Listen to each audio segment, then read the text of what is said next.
ಸಭಾಧ್ಯಕ್ಷರೇ, ಇದು ತಾವು ಹೇಳ್ತೀರಾ, ಸಚಿವರು ಹೇಳಿದ್ರು ಗ್ರೇಟರ್ ಬ್ಯಾಂಗ್ಳೂರ್ ಅಥಾರಿಟಿಲಿ ಏನಿದೆ ಅದನ್ನು ಎಲ್ಲ ULBಗೂ ತರ್ತಾ ಇದೀವಿ ಅಂತ. It's a good, fair enough. ನಾವು ಟ್ಯಾಕ್ಸ್ ಬದಲು ಶುಲ್ಕ ಫೀ ಹಾಕ್ತೀವಿ ಅಂತ. ಈಗ ಯಾವುದೂ ಪರ್ಮಿಷನ್ ಇಲ್ದೇನೆ ಬರ್ತ್ಡೇ ಫ್ಲೆಕ್ಸು ಜಾಹೀರಾತು ಆಗ್ತಾರಲ್ಲ, ಅದಕ್ಕೆ ಏನ್ ಮಾಡ್ತೀರಾ? ಜಾಹೀರಾತುಗಳು ಅಂತ ರಾರಾಜಿಸ್ತಾ ಇದೆ ಎಲ್ಲಾ ಕಡೆ. ಎಷ್ಟು ಮಟ್ಟಿಗೆ ಅಂತಂದ್ರೆ ವೆಹಿಕಲ್ಸ್ ಓಡಾಡಕ್ಕೂ ಆಗಲ್ಲ, ಸಿಗ್ನಲ್ ಲೈಟ್ ಕಾಣೋದಿಲ್ಲ, ಇನ್ನೊಂದು ಆಕ್ಸಿಡೆಂಟ್ ಆಗುತ್ತೆ, ಆ ಫ್ಲೆಕ್ಸ್ ಗಳು ಬಿದ್ದು ಅಪಘಾತ ಆಗುತ್ತೆ. ಅದಕ್ಕೆ ಏನ್ ಮಾಡ್ತಾರೆ? ಅದು ಜಾಹೀರಾತೆ, ಅದು ಫ್ಲೆಕ್ಸೆ. ಅದರ ಬಗ್ಗೆ ಸರ್ಕಾರ, ಯಾಕಂದ್ರೆ ಬಹಳ ಸಲ ಕಮಿಷನರ್ಗಳು ಬರ್ದಿದ್ದೆ, ಎಲ್ಲಾ ಬರ್ತ್ಡೇ ಕೂಡ ರಾಜಕೀಯ ನಾಯಕರು ಅಥವಾ ಬೆಂಬಲಿಗರು ಇರೋದ್ರಿಂದ ಕಾರ್ಪೊರೇಷನ್ ಮಟ್ಟಕ್ಕೆ ಹೋಗೋದಿಲ್ಲ. ಇದಿರೋದ್ರಿಂದ ಸರ್ಕಾರದ ಅಭಿಪ್ರಾಯ, ಸರ್ಕಾರದ ನಿಲುವೇನು?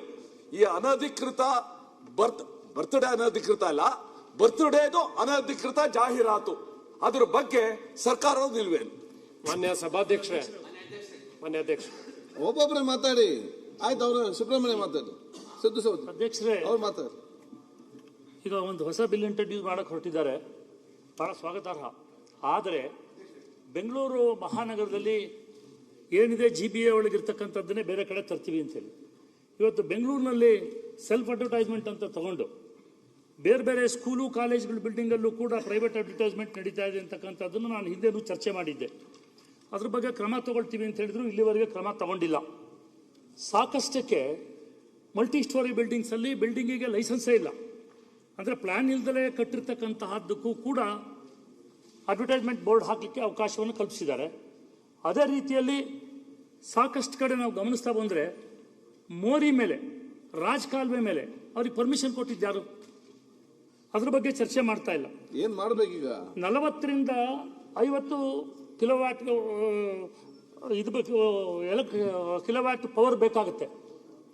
ಮೋರಿ ಮೇಲ್ಗಡೆ ಇವರು ಯಾವ ಥರ ಪರ್ಮಿಷನ್, ಅದಕ್ಕೆ ಬೆಸ್ಕಾಂನವರು ಪರ್ಮಿಷನ್ ಕೊಡ್ತಾ ಇದ್ದಾರೆ. ಇದಕ್ಕೆಲ್ಲ ಒಂದು ಕಾನೂನು ಸರಿಯಾದಂಥ ರೀತಿಯಲ್ಲಿ ಮಾಡಬೇಕಲ್ಲ. ಬರೀ ಜಸ್ಟ್ ನಾವು ಕಾನೂನು ಹೇಳಿ ಯಾವ್ಯಾವ ಬಿಲ್ಡಿಂಗ್ಗಳಲ್ಲಿ ಟ್ಯಾಕ್ಸ್ ವಸೂಲಿ ಮಾಡಬೇಕಾಗಿತ್ತು ಆ ಟ್ಯಾಕ್ಸ್ಗಳನ್ನು, ಅಡ್ವರ್ಟೈಸ್ಮೆಂಟ್ ಟ್ಯಾಕ್ಸ್ಗಳು ಬರ್ತಾ ಇಲ್ಲ. ಇವತ್ತು ಹೇಳ್ತಾ ಇದ್ದಾರೆ ಫೀ ಹಾಕ್ತೀವಿ, ಇನ್ನೊಂದು ಮಾಡ್ತೀವಿ, ಬೇರೆ ಕಡೆ ತರಿಸ್ತೀವಿ ಅಂತ. ಇದು ಯಾವುದು ಇಲ್ಲಿರ್ತಕ್ಕಂಥದ್ದು ಕೂಡ ಇಂಪ್ಲಿಮೆಂಟೇಷನ್ ಆಗ್ತಾ ಇಲ್ಲ. ಆ ದೃಷ್ಟಿಯಿಂದ ಇವತ್ತು ಏನು GBA ವ್ಯಾಪ್ತಿಯಲ್ಲಿ ಕೊಟ್ಟಿದ್ದಾರೆ ಇದನ್ನೆಲ್ಲ ಪುನರ್ ಪರಿಶೀಲನೆ ಮಾಡಬೇಕು. ಕೇವಲ ಇದನ್ನ ನಾನು ನನ್ನ ಸ್ವಂತ ಅಂಗಡಿಯ ಅಡ್ವರ್ಟೈಸ್ಮೆಂಟ್ ಮಾಡ್ತೀನಿ, ಇನ್ನೊಂದು ಮಾಡ್ತೀನಿ ಅಂತ ಹೇಳಿ ಅಡ್ವರ್ಟೈಸ್ಮೆಂಟ್ ತಗೊಂಡು ಅವ್ರು ಹೆಂಗ್ ಪರ್ಮಿಷನ್ ಕೊಟ್ಟಿದ್ದಾರೆ ಅದನ್ನ ತಕ್ಷಣ ನಿಲ್ಸಕ್ಕೆ ಏನ್ ಕ್ರಮ ತಗೋತೀರಿ ಅದನ್ನು ದಯಮಾಡಿ ಹೇಳ್ಬೇಕು. ಮಾನ್ಯ ಅಧ್ಯಕ್ಷರೇ, ಏನ್ ತಿದ್ದುಪಡಿ ಬಿಲ್ ಏನ್ ತರಾತಾರೆ ಇದನ್ನ ನಗರಸಭೆ ವ್ಯಾಪ್ತಿಯೊಳಗ, ಮಹಾನಗರ ಸಭೆಯೊಳಗ, ಈ ಬಿಲ್ಲಿನೊಳಗ ಏನ್ ಹೇಳ್ತಾರಂದ್ರ ಪ್ರೈವೇಟ್ ಬಿಲ್ಡಿಂಗ್ ಮೇಲೆ ನೀವು ಪ್ರದರ್ಶನ ಮಾಡಿರೂ ಸಹಿತ ಟ್ಯಾಕ್ಸ್ ನಗರಸಭೆ ಕಟ್ಟಬೇಕನ್ನುವಂಥದ್ದನ್ನು ತಂದಿದ್ದಾರೆ. ಕೆಲವೊಂದು ಊರಾಗ ಜಾತ್ರೆಗಳಾಗ್ತವೆ, ಜಾತ್ರೆ ದಿವಸ ಎಲ್ಲರೂ ಭಕ್ತರು ಪ್ರದರ್ಶನ ಮಾಡ್ತಾರೆ, ಕಟೌಟ್ಸ್ಗಳನ್ನು ಪ್ರದರ್ಶನ ಮಾಡ್ತಾರೆ. ಅವರು ಯಾವ ಬಿಲ್ಡಿಂಗ್ ಮೇಲೂ ಕಟ್ಟಂಗಿಲ್ಲ. ಅಥವಾ ನಗರಸಭೆ ಜಾಗದಾಗ ರಸ್ತೆ ಮೇಲೆ ಅವ್ರ ಇದು ಸೋಟುಗಳನ್ನು ನಿಲ್ಲಿಸಿ ಅದ್ರ ಮ್ಯಾಗ ಕಟ್ತಾರೆ, ಇಡೀ ಊರೆಲ್ಲ ಕಟ್ತಾರೆ. ಅದು ಯಾವ ರೀತಿ? ಮತ್ತು ಇವರು ವಸೂಲಿ ಈಗ ಹೇಳಿಬಿಡ್ಲಿ, ಎಷ್ಟು ವಸೂಲಿ ಮಾಡ್ಯಾರ ಇವರು? ನಿರಂತರವಾಗಿ ನಗರಸಭೆ ಒಳಗೆ ಕಟೌಟ್ಗಳು ರಾಜಕೀಯ ಮುಖಂಡರು ನಮ್ಮನ್ನು ಹಿಡ್ಕೊಂಡು ರಾರಾಜಿಸ್ತಾವೆ. ಒಂದು ಪೈಸಾ ನಗರಸಭೆಗೆ ಟ್ಯಾಕ್ಸ್ ಕಟ್ಟಂಗಿಲ್ಲ ಯಾರು. ಮತ್ತಾಯ್ತಾ ಅವ್ರು ಪರ್ಮಿಷನ್ ತಗೊಂಡು ಅವರು ಕಟೌಟ್ ಪ್ರದರ್ಶನ ಮಾಡಿದ ಬಳಿಕ ಲಿಮಿಟ್ ಇರ್ತದಲ್ಲ, ಅದಕ್ಕೆ 2 ದಿನ 3 ದಿನ ತೆಗಿಬೇಕಲ್ಲ. ಉಳಿದ ಪಕ್ಷದವರು 2 ದಿನದಾಗ ಕಿತ್ತು ಹಾಕ್ತಾರೆ, ಒಯ್ತಾರೆ. ಅದರ ಆಡಳಿತ ಪಕ್ಷದವ್ರು ತಿಂಗಳಗಟ್ಟಲೆ ಹಂಗೆ ಮೆರಿತಿರ್ತಾವೆ. ಇದು ತಾರತಮ್ಯ ಆಗ್ತದೆ. ಅದಕ್ಕೆ ಒಂದು ನಿರ್ದಾಕ್ಷಿಣ್ಯ ಕ್ರಮ ತಗೊಳ್ರಿ. ನಮ್ದು ಅಭಿಪ್ರಾಯ ಏನು, ನೀವು ಪ್ರೈವೇಟ್ ಬಿಲ್ಡಿಂಗ್ ಮ್ಯಾಗ, ಕಾಲೇಜು, ಇತರೆ ಫಂಕ್ಷನ್ಗಳು ತಮ್ಮ ಮನೆ ಮೇಲೆ, ತಮ್ಮ ಅಂಗಡಿ ಮೇಲೆ ಅವ್ರು ಪ್ರದರ್ಶನ ಮಾಡಲಿಕ್ಕೆ ಅದನ್ನು ಕೈ ಬಿಟ್ಟರೆ ಚಲೋ ಇರ್ತೈತಿ, ಒಳ್ಳೇದಿರ್ತೈತಿ. ಲಿಮಿಟೆಡ್ ಹಾಕಾವು. ಈಗ ಈ ಸಾರ್ವಜನಿಕ ಯಾವುದೇ ಸರ್ಕಾರಿ ಆಸ್ತಿ, ಸಂಘ ಸಂಸ್ಥೆಗಳ ಆಸ್ತಿ ಮೇಲೆ ನೀವು ಪ್ರದರ್ಶನ ಮಾಡಿದ್ರೆ ನೀವು ಶುಲ್ಕ ವಸೂಲು ಮಾಡ್ರಿ. ಓಕೆ, ನೀವು ಎಲ್ಲದ್ರಾಗೂ ಪ್ರೈವೇಟ್ದಾಗೂ ನೀವು ಮಾಡಂಗಿಲ್ಲ ಅಂದ್ರೆ ನೀವು ಎಲ್ಲಿ ಮಾಡ್ಬೇಕಾಗಿಂತ? ಕೆಲವು ಮಂದಿಗೆ ಈ ವೈದ್ಯರು ಬಂದಿರ್ತಾರೆ, ವೈದ್ಯರು ಬಂದವರು ಪ್ರದರ್ಶನ ಮಾಡಬೇಕಾದ ಅವಶ್ಯ ಇರ್ತದ. ಅವ್ರಿಗೆ ಸಂಘ ಸಂಸ್ಥೆ ಮೇಲೆ ಅವ್ರಿಗೆ ಅಲ್ಲಿ ಶುಲ್ಕ ಕಟ್ಟಿ ಪ್ರದರ್ಶನ ಮಾಡ್ತಾರೆ. ಅದಕ್ಕೂ ನಿರ್ಬಂಧನೆ. ನಿಮ್ಮ ನಗರಸಭೆಗೆ ಟ್ಯಾಕ್ಸ್ ಕಟ್ಟಬೇಕಂದ್ರೆ ಅವ್ರು ಎಲ್ಲಿ ಹೋಗ್ಬೇಕು, ಪ್ರಚಾರ ಹೆಂಗ್ ಆಗ್ಬೇಕು, ಅದ್ರ ಬಗ್ಗೆ ಆಲೋಚನೆ ಮಾಡಬೇಕು. ಪ್ರೈವೇಟ್ ಆಸ್ತಿಗಳ ಮೇಲೆ ಇದನ್ನ ಆಯ್ತು, ಎಲ್ಲ ಬೇರೆ ಬೇರೆ ಮಾತಾಡಲಿಕ್ಕೆ ಹೇಳ್ತೀನಿ. ವಿಶ್ವನಾಥ್ ಅವರು. ಮಾನ್ಯ ಸಭಾಧ್ಯಕ್ಷರೇ, ಈ ಫ್ಲೆಕ್ಸು ಮತ್ತು ಹೋರ್ಡಿಂಗ್ಸ್ ಬಗ್ಗೆ ಸರ್ಕಾರ ಯಾವ್ದಾರ ಒಂದು ಕರೆಕ್ಟಾಗಿ ನಿಲುವು ತಗೋಬೇಕು. ಯಾಕಂದ್ರೆ ಫೈನ್ ಹಾಕ್ತೀವಿ ಮತ್ತೊಂದು ಅಂತ ಎಲ್ಲ ಹೇಳ್ತಾರೆ, ಆದ್ರೆ ಸಾವಿರಗಟ್ಲೆ ರಾರಾಜ್ ಇರ್ತವೆ, ಇನ್ಕ್ಲೂಡಿಂಗ್ ಮೇಜರ್ ಆಫ್ ಪೊಲಿಟಿಷಿಯನ್ಸ್. ಅದರಿಂದ ಏನಾದ್ರು ಒಂದು ಖಡಕ್ ಆಗಿ ಡಿಸಿಷನ್ ತಗೊಳ್ಳಿ.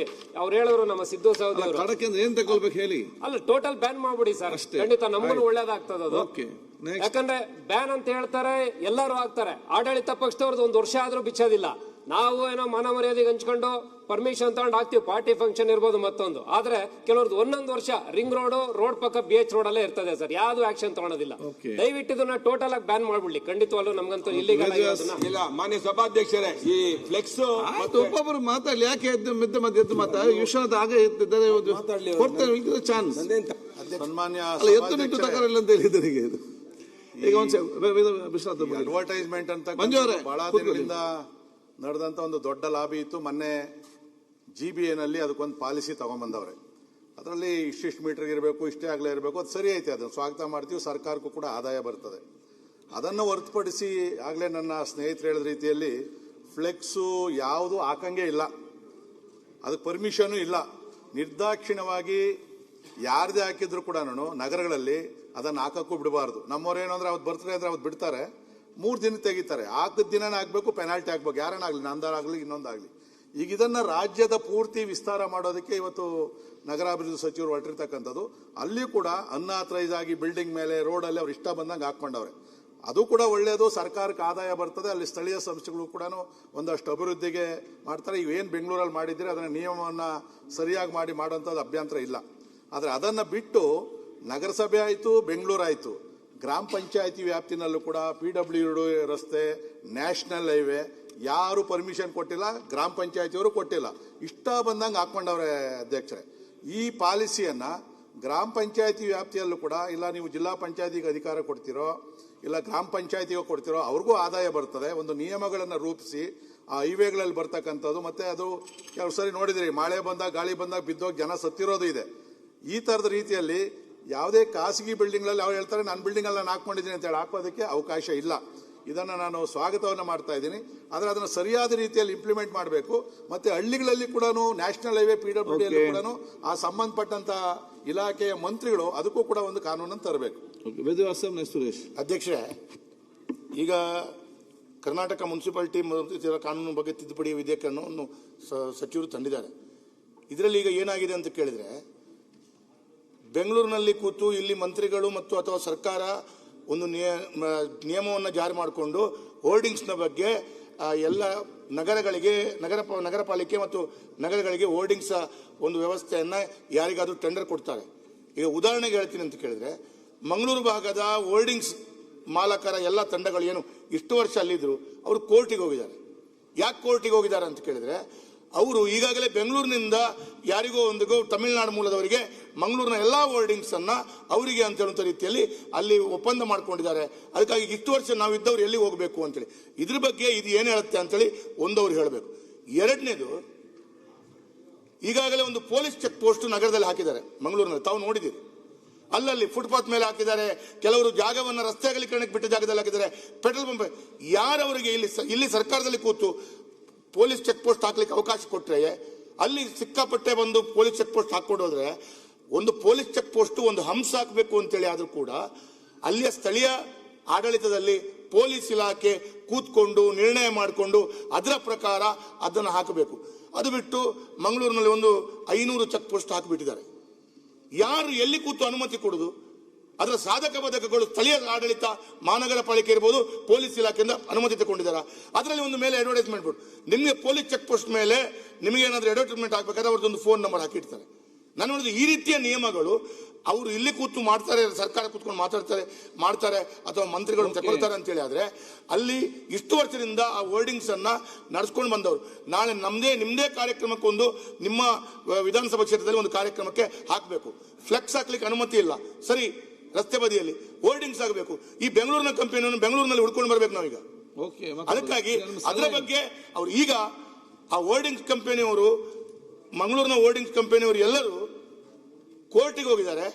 ಅಧಿಕಾರಿಗಳು ಕೋರ್ಟ್ ಕೇಸನ್ನು ಹಿಂಪಡಿತಿರೋ ನಿಮ್ಗೆ ಮುಂದಿನ ಯಾವುದೇ ರಿನ್ಯೂವಲ್ ಅನ್ನ ಮಾಡಲ್ಲ ಅಂತ ಹೇಳುವಂಥದ್ದು ಒಂದು ರೀತಿಯ ಬ್ಲಾಕ್ ಮೇಲ್ ಮಾಡ್ತಾ ಇರುವಂತ ಪರಿಸ್ಥಿತಿ ಒಂದು ಒದಗಿದೆ.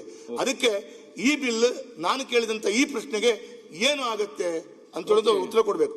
ಎರಡನೇದು, ಈಗಾಗಲೇ ಹೋರ್ಡಿಂಗ್ಸ್ ನಲ್ಲಿ ಅವರು ಹೇಳಿದರು, ಕೆಲವು ಕಡೆಗಳಲ್ಲಿ ಸರ್ಕಾರಿ ಜಾಗದಲ್ಲಿರುವಂತಹ ಮಹಾನಗರ ಪಾಲಿಕೆ ಜಾಗದಲ್ಲಿರುವಂತಹ ಸಂಪೂರ್ಣವಾಗಿ ಬಾಡಿಗೆ ಮಹಾನಗರ ಪಾಲಿಕೆ ಹೋಗುತ್ತೆ.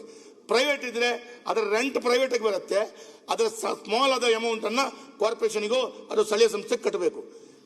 ಇಲ್ಲಿಂದ ಡೈರೆಕ್ಷನ್ ಇಲ್ಲ, ಇಲ್ಲಿಂದ ನಗರಾಭಿವೃದ್ಧಿ ಇಲಾಖೆ, ಅದು ಪೊಲೀಸ್ ಇಲಾಖೆ, ನಾನು ಪೊಲೀಸ್ ಇಲಾಖೆ ಅದಕ್ಕೆ ಅಬ್ಜೆಕ್ಷನ್ ಇಲ್ಲ, ನಿಮ್ಮದಲ್ಲ. ಆದ್ರೆ ಇಲ್ಲಿಂದ ಸಚಿವರು ಡೈರೆಕ್ಷನ್ ಕೇಳಿ, ಎಷ್ಟು ಸೂಕ್ಷ್ಮ ಆಗ್ಬಿಟ್ರೆ ಹೇಗೆ ಸರ್? ನೀವು ಇಷ್ಟೊಂದು ಸೂಕ್ಷ್ಮ ಆಗ್ಬಿಟ್ರೆ ಹೇಗೆ? ಹೆಂಗೆ ನಿಮ್ಮ ಇಲಾಖೆ ಬಂದು ಇಷ್ಟೊಂದು ಸೂಕ್ಷ್ಮ ಚರ್ಚೆ ಮಾಡಿ. ನಾನು ಸ್ಥಳೀಯ ಪೊಲೀಸ್ ಇಲಾಖೆ ಕೇಳಿದೆ. ಅಲ್ಲ, ನಿಮ್ಮ ಯಾವಾಗ್ಲೂ ಅಶೋಕ್ ಅವರು ಜೋರಾಗಿ ಮಾತಾಡಬೇಕು ಅಂತ ಹೇಳ್ತಿರ್ತಾರೆ, ಸ್ವಲ್ಪ ಜೋರಾಗಿ ಮಾತಾಡೋಣ. ಅಲ್ಲ, ಮಾತಾಡೋದಕ್ಕೆ ನೀವು ಸಾಂದರ್ಭಿಕವಾಗಿ ನಾನು ಜೋರಾಗಿ ಮಾತಾಡ್ತೀನಿ. ಅದು ಮೂರನೇ ಕಣ್ಣು ತೆಗಿಬೇಕಂತೆಲ್ಲ ಜೋರಾಗಿ ಮಾತಾಡಕ್ ಹೋಗಲ್ಲ ನಾನು. ಬೇರೆಯವರ ರೀತಿಯಲ್ಲಿ ಇದಕ್ಕಿದ್ದಂಗೆ ನಾನು ಎದ್ದು ನಿಂತ್ಕೊಂಡು ಮಾತಾಡಕ್ ಹೋಗೋದಿಲ್ಲ. ಈಗ ಮಾತಾಡ್ತೀನಿ, ಸಂದರ್ಭ ಬಂದಾಗ ಕಟುವಾಗಿ ಮಾತಾಡ್ತೀನಿ. ನೀವು ಉಪಚುನಾವಣೆ ಆದ ನಂತರ ಗಟ್ಟಿ ಮಾತಾಡೋ ಸಮಯ ಬರುತ್ತೆ. ಮಾತಾಡ್ತೀನಿ. ಚುನಾವಣೆ ಆದ ನಂತರ ಗಟ್ಟಿ ಮಾತಾಡಬೇಕು.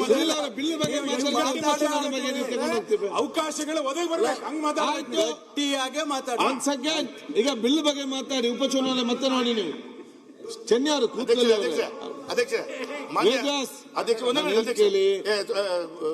ಸುರೇಶಣ್ಣ 1 ಮಿನಿಟ್. ಅಧ್ಯಕ್ಷರೇ, ಪೊಲೀಸ್ ಇಲಾಖೆಯವರ ಹತ್ರ ಅನುಮತಿ ಪಡ್ಕೊಳ್ಳದೆ, ಮಹಾನಗರ ಪಾಲಿಕೆಯವರ ಹತ್ರ ಅನುಮತಿ ಪಡ್ಕೊಳ್ಳದೆ, ಯಾರಿಗೂ ಗೊತ್ತಿಲ್ಲದೆ ಇಲ್ಲಿಂದ ಬಂದು ಯಾರೋ ಒಬ್ಬ ಕಾಂಟ್ರಾಕ್ಟರ್ ಅಲ್ಲಿ ಹಾಕಿದ್ದಾರೆ ಅಂತ ಹೇಳುವಂಥದ್ದು ನಾನು ಅಥವಾ ಹೇಳಿದ್ರಲ್ಲ. ಹೌದು, ಅದಕ್ಕೆ ಅಲ್ಲಿ ಯಾರವರಿಗೆ ಅನುಮತಿ ಕೊಟ್ಟಿದ್ದಾರೆ? ಫುಟ್ಪಾತ್ ಮೇಲೆಗೆ ಕಟ್ಟಲಿಕ್ಕೆ ಯಾರದಾದ್ರೂ ಅನುಮತಿಯನ್ನು ಪಡ್ಕೊಂಡಿದ್ದಾರೆ ಅಂತ ಹೇಳಿದ್ರೆ ಗೊತ್ತಿಲ್ಲ. ಅದಕ್ಕೆ ಅದನ್ನ ಡೆಮಾಲಿಷ್ ಮಾಡ್ತಾರೆ ಅವರು.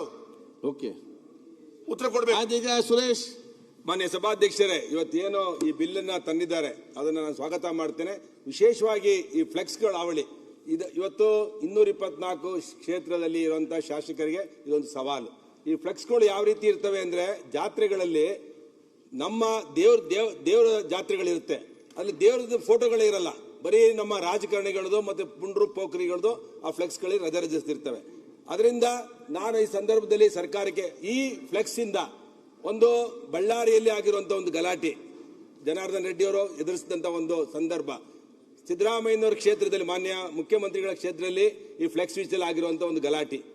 ನೆಕ್ಸ್ಟ್ ಸಿಡ್ಲಿಘಟ್ಟದಲ್ಲೆಲ್ಲ ಒಂದು ಸಲ ಜಮೀರ್ ಅಹಮದ್ ಅವ್ರ ಮಗಂದ ಯಾವ್ದು ಅಡ್ವರ್ಟೈಸ್ಮೆಂಟ್, ಪಿಕ್ಚರ್ ಅಡ್ವರ್ಟೈಸ್ಮೆಂಟ್ ಅಲ್ಲಿ ಆಗಿರುವಂತ ಅಧಿಕಾರಿಗಳ ಮೇಲೆ ಧಮಕಿ ಹಾಕಿರುವಂತ ಗಲಾಟೆಗಳು, ಇವು ಇಡೀ ಕ್ಷೇತ್ರದ ಎಲ್ಲ ಕಡೆ ಅಂತ ನಡೆಯುವಂತ ಗಲಾಟೆಗಳು. ಮೊದಲನೇದಾಗಿ ಆ ಫ್ಲೆಕ್ಸ್ ಏನು ಆ ಪ್ಲಾಸ್ಟಿಕ್ ಉಪಯೋಗಿಸ್ತಾರೆ, ಅದು ಸರ್ಕಾರ ಬ್ಯಾನ್ ಮಾಡಿದೆ, ಕರ್ನಾಟಕ ಸರ್ಕಾರ ಅದನ್ನ ಬ್ಯಾನ್ ಮಾಡಿದೆ.